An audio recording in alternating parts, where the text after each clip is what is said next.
મિત્રો ઓળખાણ પડે છે ને, હું તમને સચિન તેંડુલકર અને વિનોદ કાંબલીની દોસ્તીની એક વાત કહું। છેલ્લા ઘણા દિવસથી સચિન અને જૂના મિત્ર વિનોદ કાંબલીની ચર્ચા સોશિયલ મીડિયા પર થાય છે, જેમાં બંને પોતાના કોચ ગુરુ રમાકાંત આચરેકરના શ્રદ્ધાંજલિ સમારોહમાં એક સ્ટેજ પર એક જ સાથે બેઠેલ છે। સચિન તેંડુલકર અને વિનોદ કાંબલીની સ્થિતિમાં અત્યારે એટલો જ ફર્ક છે જેટલો રાત દિવસમાં હોય, જેટલો જમીન અને આકાશનો હોય। કહેવત છે ને, હાથી ઘોડાનો ફર્ક હોય, બસ આટલો જ ફર્ક છે। સચિન તેંડુલકર આ મંચ પર સુપરસ્ટારની જેમ આવે છે, જ્યારે વિનોદ કાંબલી એક નિરાશા લાચાર વ્યક્તિની જેમ બેઠા છે। આ વિડીયો તમે સોશિયલ મીડિયામાં જોયો હશે। એક બાજુ વિનોદ કાંબલી બેઠેલ હતા ત્યારે સચિન તેંડુલકર પોતાના મિત્ર પાસે આવે છે। વિનોદ કાંબલીએ તેનો હાથ પકડ્યો। વિનોદ કાંબલી તેનો હાથ છોડતો ન હતો। કદાચ તેની ઈચ્છા હતી કે સચિન થોડો સમય તેની સાથે તેની બાજુમાં બેસે, થોડો સમય તેની સાથે વાતો કરે, પરંતુ ત્યાં બેઠેલા અમુક વ્યક્તિને કદાચ લાગે છે કે વિનોદ કાંબલીની માનસિક સ્થિતિ સારી નથી અને તે લોકો સચિનને કહે છે કે બસ હવે તમે જાઓ અને દૂર બેસી જાઓ। જુઓ ફરી વિડીયો આ।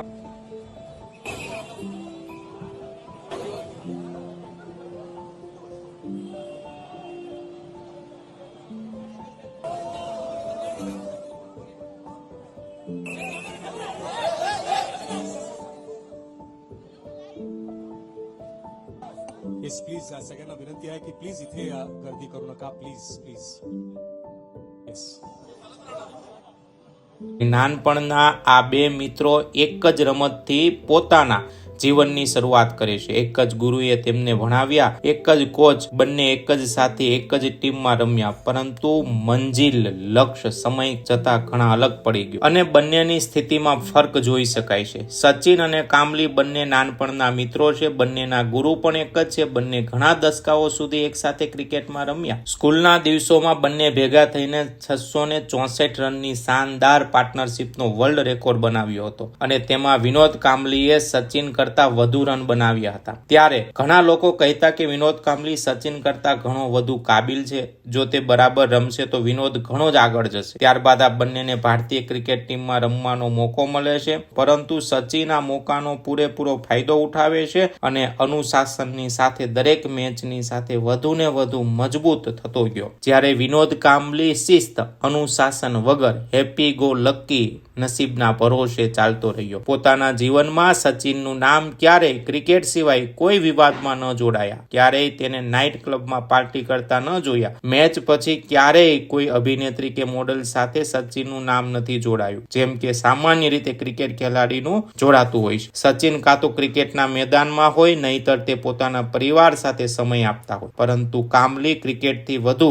બીજી વાતોમાં વધુ ફસાયા। ધીરે ધીરે કાંબલીએ પોતાની જાતને મસ્તી અને કિસ્મતના હવાલે કરી દીધા। તેમની પાસે તક તો ઘણી બધી હતી, પરંતુ ફાયદો ન ઉઠાવી શક્યા। આ દરમિયાન તે નાઇટ ક્લબમાં નાચવાનું, ગાવાનું તેમજ તેને ફિલ્મોમાં પણ કામ કરવાની કોશિશ કરી, પરંતુ આ દરમિયાન તેની છાપ એક કેરલેસ, ચિંતા વગરના વ્યક્તિની બની ગઈ। પ્રથમ 7 ટેસ્ટ મેચમાં 2 ડબલ સેન્ચુરી મારી, જેને ઓસ્ટ્રેલિયાના લેજેન્ડરી સ્પિનર શેન વોર્નની એક ઓવરમાં 22 રન મારી દીધા। 17 ટેસ્ટ મેચમાં 54ની એવરેજ ધરાવતો ખેલાડી 17 ટેસ્ટ મેચ અને 104 વન ડે ઇન્ટરનેશનલ મેચ રમીને કાંબલી માત્ર 28 વર્ષના હતા ને ભારતીય ક્રિકેટ ટીમમાંથી બહાર થયા ને પછી તેને મોકો આવ્યો જ નહીં અને સચિન 40 વર્ષ સુધી રમતા રહ્યા।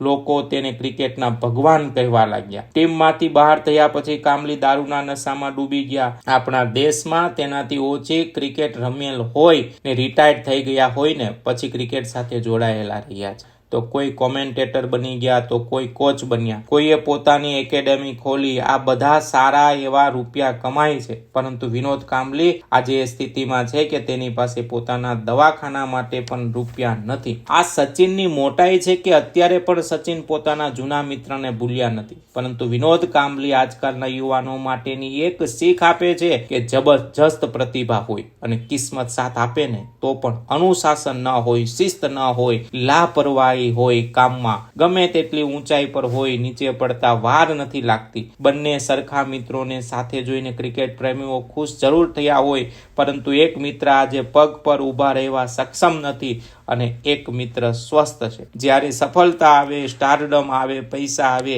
ત્યારે બધા જીરવી ન શકે. સચિન આ બધું જ જીરવી શકે એટલા માટે કે તે ધીરે ધીરે ચાલતા હતા. સચિન પાસે શિસ્ત હતું. વિનોદ કાંબલી પાસે પણ બધા જ મોકા હતા જે સચિન પાસે હતા, પરંતુ કાંબલી તેને સમજી ન શક્યા. મિત્રો, આ જે વિડીયો બતાવવામાં આવે છે ને આજે યુવા પેઢી માટે બહુ મોટી શીખ છે. વિડીયોને લાઈક કરો, ચેનલને શેર કરો અને સબસ્ક્રાઇબ કરો. જય હિન્દ.